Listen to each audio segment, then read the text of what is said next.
Hello,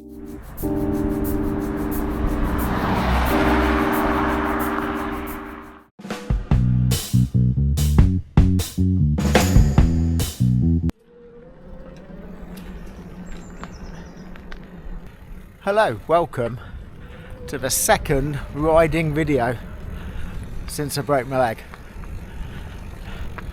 It's a beautiful day. I do believe spring has maybe sprung.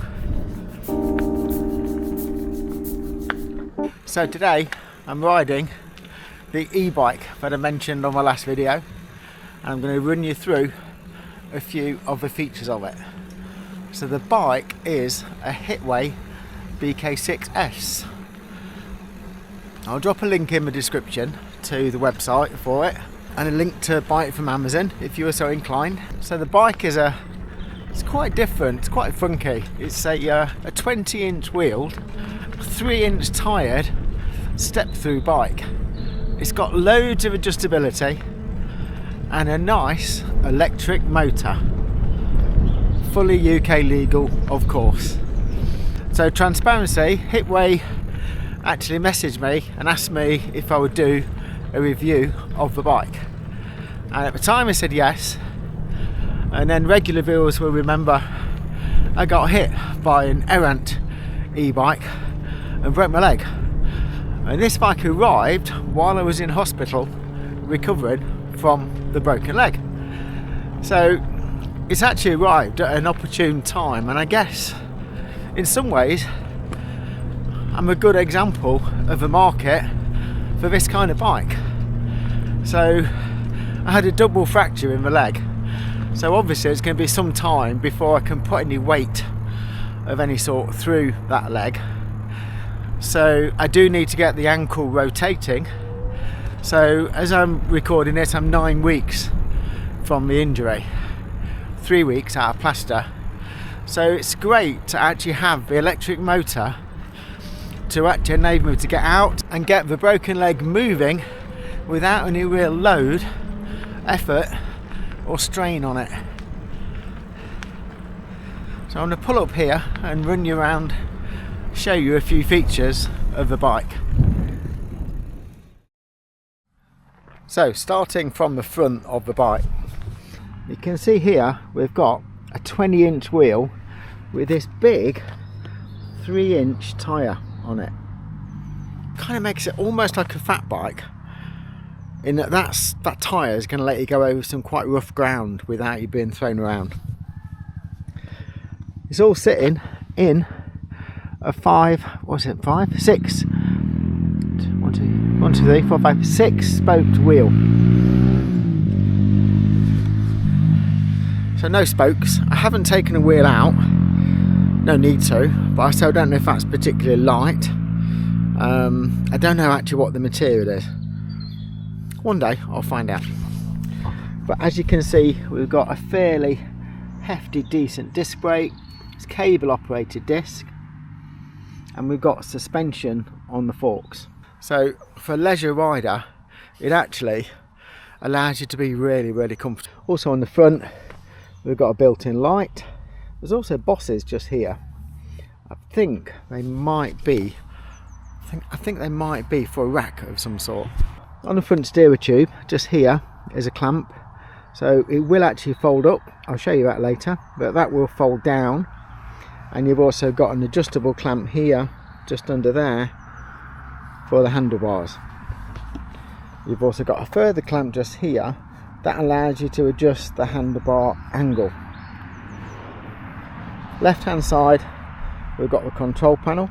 In front of that, a built-in bell. You can see you've got very comfortable flat grips, and they are actually pretty comfortable. When you're cruising along, it's quite nice to rest your palms on there. Right hand side is a control for the 7-speed Shimano gears.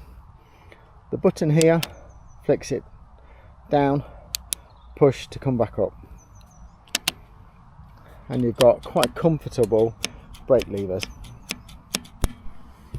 The bag I've added for my camera, and the Wahoo, that's added, that's not standard. You can see here in the middle of the frame is the joint.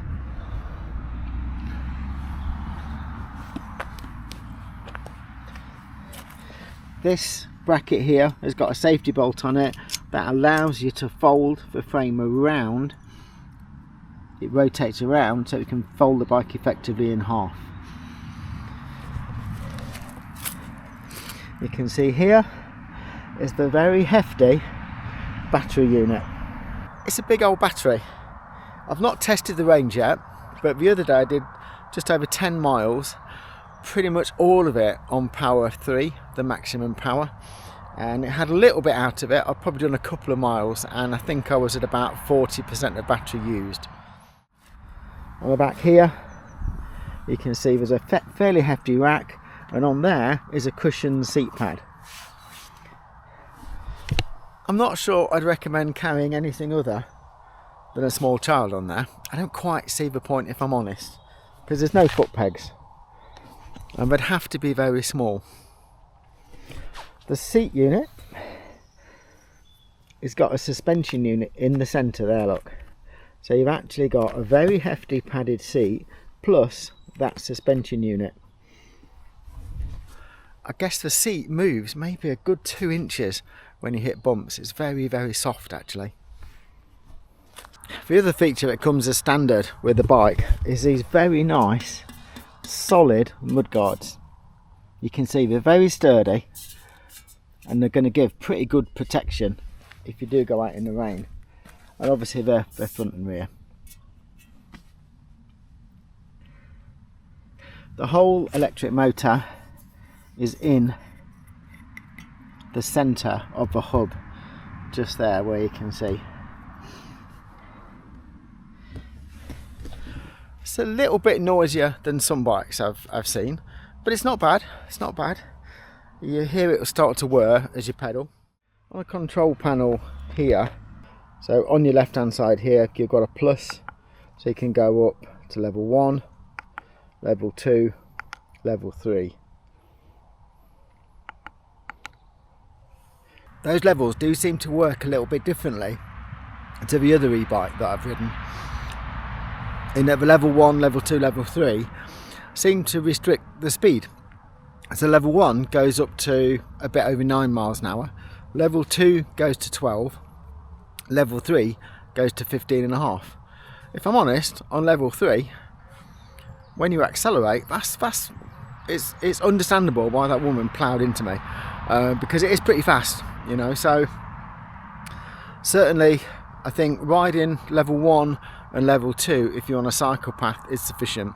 Save level 3 for going up a hill when you need the maximum power, or maybe on the flat on the road.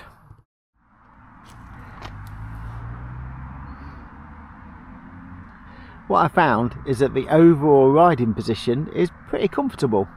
One thing that did catch me initially was that I kind of set the seat height when I was standing still, but this seat actually pushes down quite a lot. So actually it's best part of a couple of inches. So it did actually catch me at first in that I thought I was at the right height, got on it, and as soon as I started pedaling it's actually sat down, and yeah, so that does catch you initially. But overall it's very, very comfortable, nice upright riding position, and it's got plenty of adjustability. So I think, if I remember rightly from the specification, this standard one size fits 165 to 195 centimetres of height. So it's quite a big range. It's very adjustable, and the adjustability is on the seat and also the handlebars. Right, I'm going to see if I can fold it.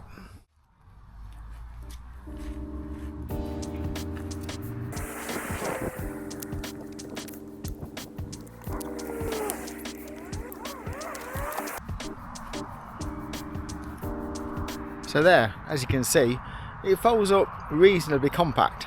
So it will go in the boot of your car if you're travelling somewhere, if you're going out for the day. It's not going to fold up as small as a Brompton, but it's reasonably compact and it's quite easy to do once you get the hang of it.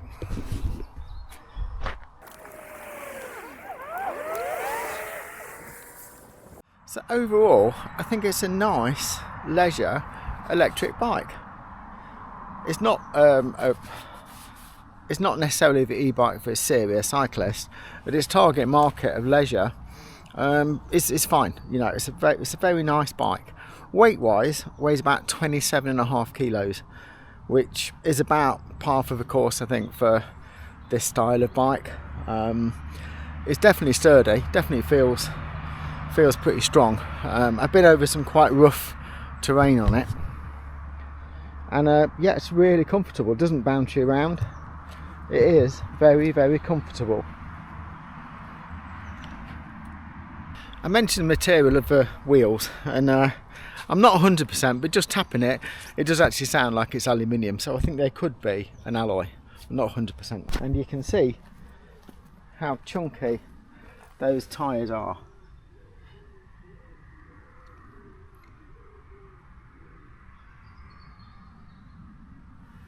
And those tyres are listed as being puncture proof, puncture resistant. We'll see. Let's not go tubeless on these, eh? And also, I didn't mention it, but you've probably noticed it's got a fairly substantial stand on it, and once it's on there, the bike is sitting quite comfortably, really.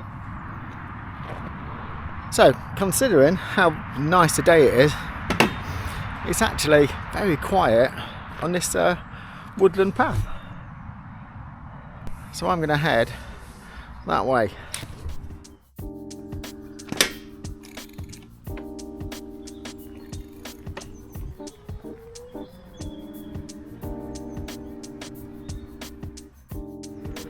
So I'm still manoeuvring a little bit gingerly on the recovering leg. So that first initial pedal and putting weight onto it is still a little bit daunting for me as I get on and off the bike. But as soon as you basically rotate the pedals, the motor kicks in to whichever power you've got. I guess it's a practice thing, but what I found is, because there's only 7 gears, it's kind of quite easy to forget about selecting and changing the gear and just use the motor, which is bad practice.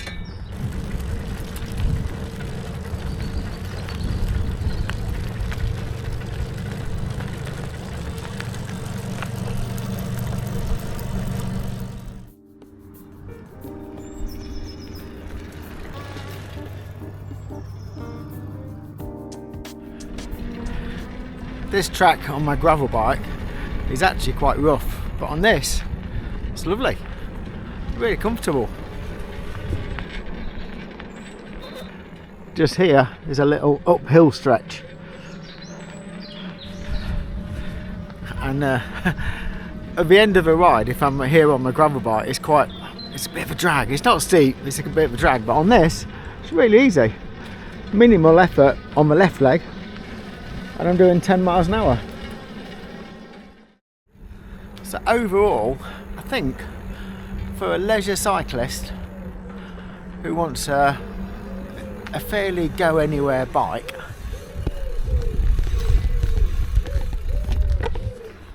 that has the benefit of an electric motor, you could definitely buy this and be very, very happy with it. So I'll drop a link down below. As I say, Hitway sent me the bike, but this is my honest review. You can buy it from their website or direct from Amazon. When it arrived, I'll put a link up above to the unboxing video, but you'll see it actually came really well packaged, and you only need a basic mechanical skills to actually assemble it.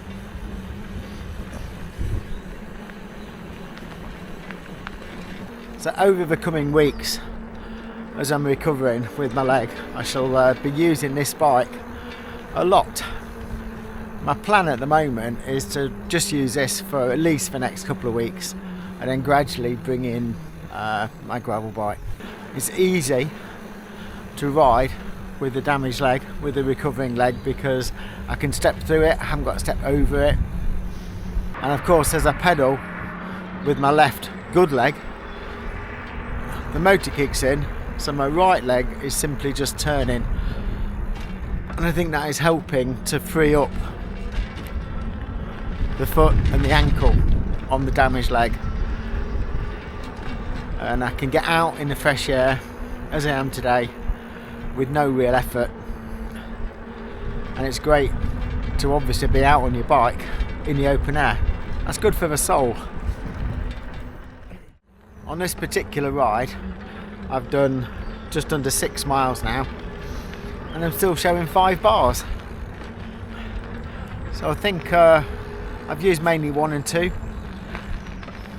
So I think if you were going for a leisurely ride, you'd definitely be good for maybe 20-25 miles, I'm sure. So thanks as always for watching, and I'll see you again in a week or so's time for more riding on a Hitway e-bike.